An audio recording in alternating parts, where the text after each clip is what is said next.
in the tally room of the ACT Legislative Assembly election. This is Canberra Decides with Danielle Post. Good evening, welcome to Canberra Decides, our live 1 hour Win News special presentation. You've cast your votes, you've decided, and now we're here to bring you your results, forging Canberra's future for the next 4 years. Our journalists have been out in all 3 electorates today and will bring you their reports shortly. We'll also be crossing live to guests in the tally room. First tonight, an introduction to our first panellists for this evening. We've got Dr. Robin Tennant-Wood, Assistant Professor at the University of Canberra's Faculty of Business, Government and Law, specialising in electoral politics and local government. We've also got Shane Rattenbury, MLA, former Longlow and Speaker of the Assembly. Thank you both for joining me this evening. Pleasure. Now let's get straight into it.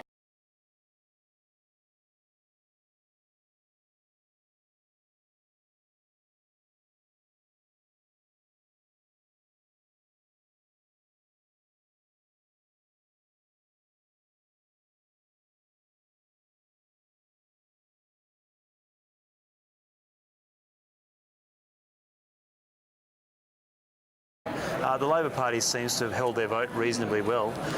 The Liberal vote, the swing to the Liberal Party is lower here than in the other seats.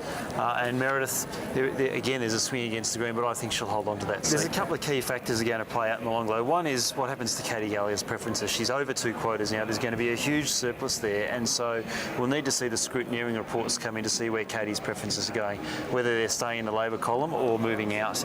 The other one is going to be the impact of That's how many people are registered here in the ACT. There are 80 polling places around the territory, and we've been to most of them today.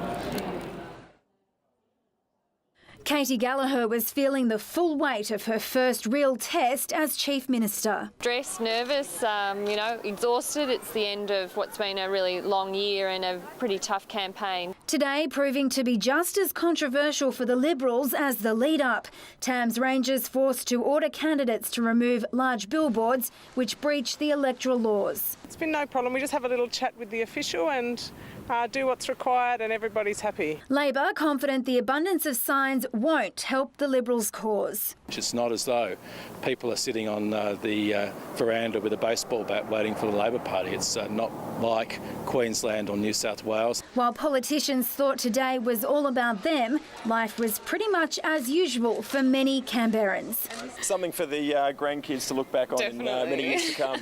In Canberra's north, incumbent MLAs were feeling the pressure. Oh, a little bit nervous. It's on a day like this. I'm feeling excited, confident. This is a big job interview with 80,000 people on the panel. Some Ginninderra constituents needed help to cast their vote.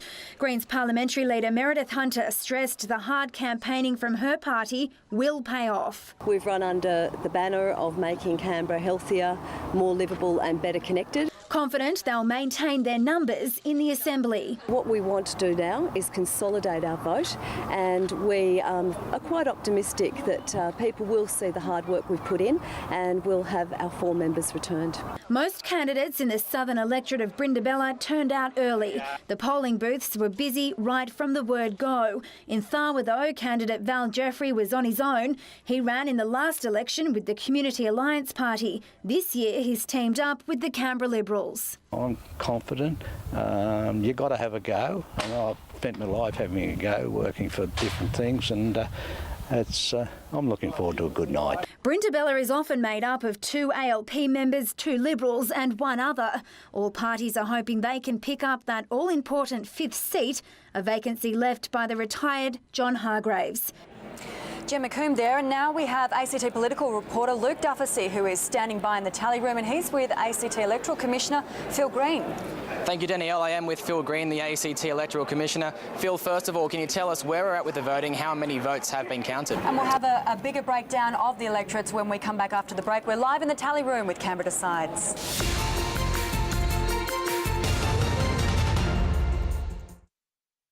You're watching Canberra Decides, a Win News special presentation live here in the tally room of the ACT election. Joining us on the panel now, we have Jeremy Hanson, Shadow Health Minister and also a member for Molonglo, with the Liberal Party first elected last election. And we also have Simon Corbell, first appointed the MLA, you could be the veteran of Assembly, and also the ACT Attorney General. And who is likely to take charge of ACT government?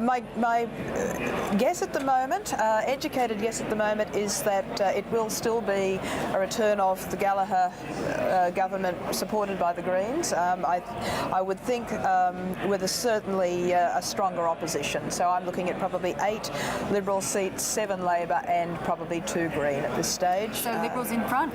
Liberals in front, I would think, certainly on the seat count at this stage. Thank you very much, Robin. Thank you all for joining us this evening. You've been watching Canberra Decides, a special Win News presentation live from the tally room. We'll be back at half-time of the Rugby Union. Have a good night.